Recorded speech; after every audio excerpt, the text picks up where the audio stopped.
ঠিক আছে। এই মেশিনটা অন করার জন্য প্রথমে আপনাকে এখানে ক্লিক করতে ধরতে হবে।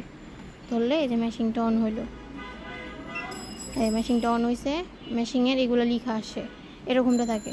এগুলি সব ডিলিট করে দিলাম, ডিলিট ডিলিট।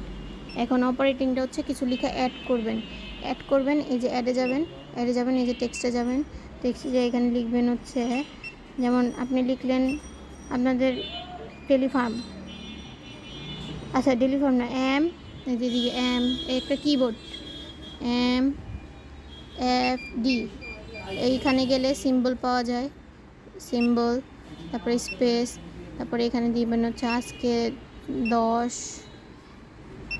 20, 25। ওকে, এই যে এরকম লেখা। আপনি চাইলে এখান থেকে ছোট বড় করতে পারেন, যেমন এখানে অনেক ছোট হয়ে গেছে 30, আমি এটা ডিলিট করে 60 দিব। ওকে, আমি লেখাটা একটু বড় করলাম, টিক চিহ্ন দিলে টিক হয়ে যাবে।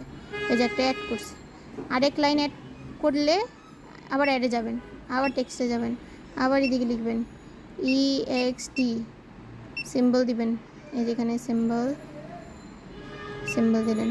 EXT হচ্ছে যেমন কালকে, পরের দিন 10, 22, 25। ওকে, এটাও সেম আছে, আমি যেটা চাইতেছিলাম 60। ওকে, এটা এখানে চলে গেছে, দেখেন এই যে পাশে। এটাকে ধরে টেনে এদিকে নিয়ে আসবেন, ঠিক আছে। এ দেখেন, এখন মনে করেন আপনি যদি এখানে লেখাটা আরেকটু ছোট করতে চান তাও করতে পারবেন। এই যে এডিট হয়নি, কারণ এখানে লাইনটা সোজাসুজি হয়নি এডিটে, কারণ এই লাইনটা আমি এডিট করতে যেতেছি। এটাতে সিলেক্ট কইরা এডিটে ক্লিক করবেন, এডিটে যাবেন, এই যে মাঝখানে এখানে আমি একটা স্পেস দিতে ভুলে গেছি। ওকে, এই দেখেন লেখাটা।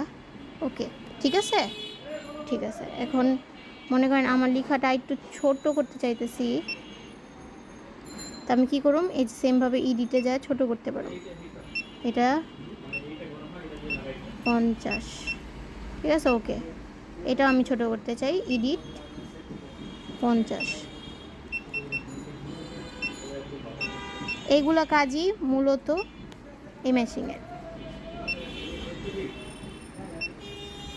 Manufacture date, expire date. এখন আবার আরেকটা লাইন দিই,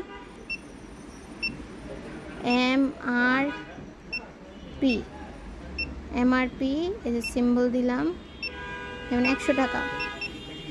ওকে, ওকে, এই যে ঠিক আছে। এই MRPটা ধরে এদিকে না ফেলেন।